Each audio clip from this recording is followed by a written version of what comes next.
지난 30년간 700조 이상의 국방비를 지출하며 2021년도 세계 국방력 순위 6위에 오른 대한민국입니다. 미국, 중국, 러시아, 인도, 일본에 이어 6위로 랭크되어 북한과의 격차가 아득히 멀어졌습니다. 한국의 군사력 중 가장 랭킹 파워도 높은 부분은 육군 전력입니다. 육군의 K9 자주포와 K21 전차 등 많은 기계와 장비들의 국내 생산으로 세계에서도 알아주는 전력이 되었습니다. 그 중에서도 최근 위성 1단 추진 로켓 발사 성공으로 세계 7대 우주 강국에 든 것처럼 한국의 미사일 전력은 주변국들에게 위협적인 전략 자산이 되었습니다. 한국의 미사일 개발 역사는 우여곡절이 많았습니다. 현재 6,000기 정도의 미사일이 있다고 합니다. 하지만 처음에는 미사일을 개발하고 싶어도 사거리와 탄도 중량을 마음대로 개발할 수 없는 제한이 있었습니다. 바로 한미 미사일 지침이라는 것입니다. 한미 미사일 지침이란 미사일 지침, 한미 미사일 지침은 한국과 미국 간에 체결된 탄도 미사일 개발 규제에 대한 가이드라인입니다. 1978년 박정희 정부 시절 미국의 나이키 허미러스 기반의 백곰 미사일을 처음 개발에 성공하였으나 미국 카터 정부의 반대와 탄도 미사일 개발을 중단하는 권고 편지를 받고 이에 당시 국방장관이었던 노재현 국방부 장관이 서명으로 동의한 것이 미사일 지침의 시작입니다. 이때 당시 한국이 개발할 수 있었던 제원은 사거리 180km, 탄도 중량 500kg이었습니다. 한미 미사일 지침이란 용어는 자주국방의 의미가 퇴색한다고 하여 현재는 미사일 지침으로 불리고 있다. 그래도 미국의 허락을 받아야 한다는 것은 사실이다. 이제는 폭로했으면 좋겠다.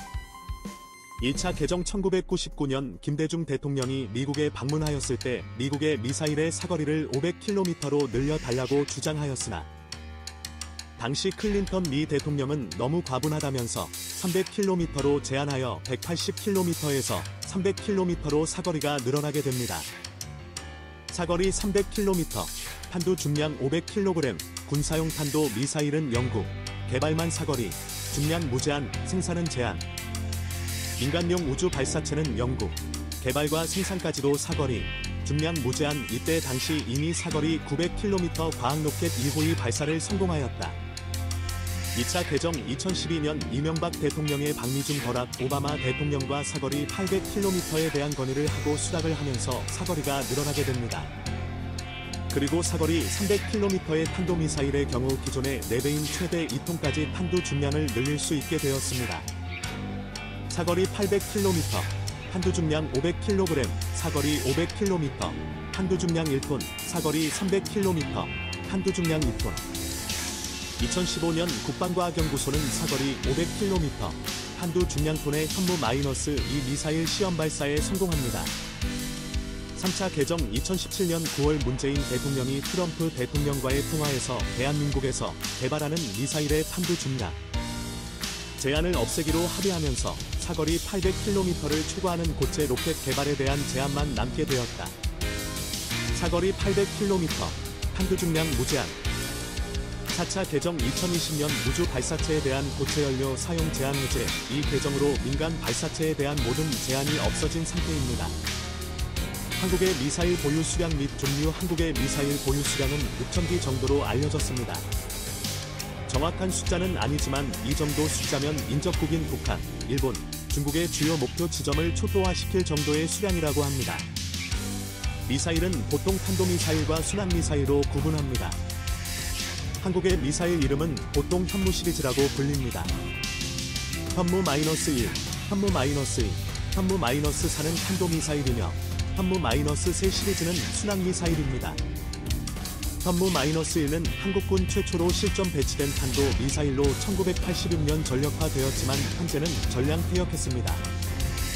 현무-2 시리즈는 탄두의 무게와 사거리에 따라 현무-2A, 2B, 2C로 불립니다. 이 중에서 현무-2C는 SLBM으로 잠수함 탄도미사일입니다. 현재 해군은 현무-2C를 잠수함과 구축함에 배치하거나 배치할 예정입니다. 그러면 사거리의 한계를 몇 단계가 업그레이드하는 어마무시한 해상 전력이 됩니다. 현무-2 시리즈는 엄청난 속도 덕분에 한반도 거의 대부분 지역의 발사 후 10분 이내로 도달할 수 있지만 현무 3보다는 높은 고도를 유지해 탐지가 상대적으로 쉽습니다. 현무 -3 시리즈는 순항미사일로 순항미사일이 특성상 사거기 최대 3,000km에 달합니다. 현무 -3도 두 시리즈와 마찬가지로 잠수함 버전이 존재하며 3,000km 버전은 개발 중이고 현재 1,500km까지 개발이 완료된 상태입니다. 잠수함과 구축함에 배치함으로써 중국의 반응과 일본의 반응이 싸늘합니다. 이로써 중국의 동북지방, 일본과 북한의 전역이 모두 사정권에 들어와 있습니다. 더욱이 함대 배치로 미사일의 출발지를 가늠할 수 없기에 요격도 어렵다고 합니다. 다만 현무 -2에 비해 저고도로 비행하기에 포착이 어렵고 정확도도 높지만 목표물까지 도착하는 시간이 현무 -2에 비해 늦습니다. 현무 -4는 탄도미사일이면서 벙커버스터 역할을 하는 미사일입니다. 정부 발표로는 현무 -4 미사일은 전술핵급에 준하는 1KT의 위력을 가지고 있다고 합니다. 현무 -4는 목표물을 수직으로 타격하기에 엄청난 위력이 있으며 적의 방공호를 수백 미터까지 파괴할 수 있다고 합니다. 실제 2020년 7월 문재인 대통령이 참가한 가운데 있었던 시험 발사에서 공개적으로 현무 -4의 개발 성공을 공개적으로 발표했습니다. 현존하는 벙커버스터 중 가장 강하다는 미군의 GBU -57의 관통력이 60m인데 반의 현무 -4의 관통력은 100m라고 합니다. 적국의 위험시설이 콘크리트로 100m 지하에 있다고 해도 파괴할 수 있다는 의미입니다. 북한이 연일 미사일 시험 발사로 국제적 이슈가 되고 있습니다. 그러면서 국내 미사일에 대한 궁금증이 커지고 있는 상황입니다. 북한 같은 경우는 자기들이 이 정도 하고 있다는 과시와 미국과의 관계에서 우선적인 위치를 잇기 위해 도발을 하는 상황입니다. 한국 같은 경우는 미사일 시험 발사를 극비로 진행하기에 실제 우리 언론들도 자세히 모르고 있는 상황입니다. 그러나 국제군사 관련 단체에서는 한국의 미사일 전력은 이제 핵탄두만 장착하면 된다는 설명을 하고 있습니다. 가끔 시험 발사에서는 사거리 보안을 위해 로켓에 연료를 적게 넣어 사거리를 보안에 붙이고 있다고 합니다. 800km의 사정거리 제한을 탄두 중량을 낮춤으로써 사거리를 현재보다 더 멀리 언제든지 늘릴 수 있는 기술이 있다고 합니다. 러시아의 로켓 기술을 빌려와 자체 추진 엔진을 개발하기까지 자주국방의 의지가 너무 강하기에 주변 강대국들도 함부로 할 수 없는 대한민국이 되었습니다. 상대국을 이기지는 못해도 회복 불가능으로 만들겠다는 국방전략의 일환의 첫 전략무기가 바로 현무 시리즈입니다. 이 미 합참차장 미사일 방어, 중국, 러시아, 이란 아닌 북한의 초점. 존 하이튼 미국 합참차장은 23일 현지 시간 미국의 미사일 방어 능력은 북한의 초점을 맞추고 있으며 북한의 위협에 대응하기 위해 미국의 능력을 계속 진전시켜야 한다는 입장을 밝혔다. 하이튼 차장은 이날 미사일 방어 프로젝트를 주제로 미국 싱크탱크 전략국제문제연구소 CSIS가 주최한 화상 세미나에서 우리의 국가 미사일 방어 능력은 현재 중국, 러시아, 이란이 아니라 분명히 북한에 초점이 맞춰져 있다고 말했다. 미국 본토를 타격할 수 있는 대륙간 탄도미사일 ICBM을 보유한 데다 상당 수준의 핵기술을 가진 북한을 실제적인 위협으로 규정하고 이에 따라 미사일 방어 시스템이 북한에 대응하기 위한 것이라는 점을 분명히 한 것으로 풀이된다. 그는 또 이란이 계속해서 유의미한 방향으로 미사일 능력을 구축하고 있고 우리가 그것에 대응할 수 있어야 하기에 이란을 들여다보기 시작했다고 언급했다. 이어 하이튼 차장은 북한의 미사일 위협이 미국의 차세대 요격미사일 개발에 미치는 영향 등에 대한 질문에 북한은 실제로 그것을 우리에게 발사할 가능성이 있기에 우리는 그것을 격추할 능력이 필요하다고 말했다.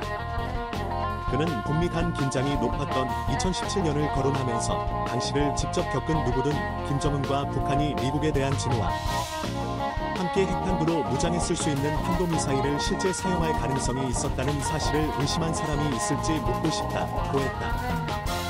그러면서 미국이 방어 능력을 확실히 하기 위해 알래스카와 캘리포니아에 요격미사일을 배치한 사실을 언급했다. 특히 하이튼 차장은 북한은 그들의 능력을 계속 진전시키고 있으며 그것은 방어적인 측면에서 우리 역시 계속해서 전진해야 한다는 것을 뜻한다. 여 차세대 요격 미사일을 거론했다.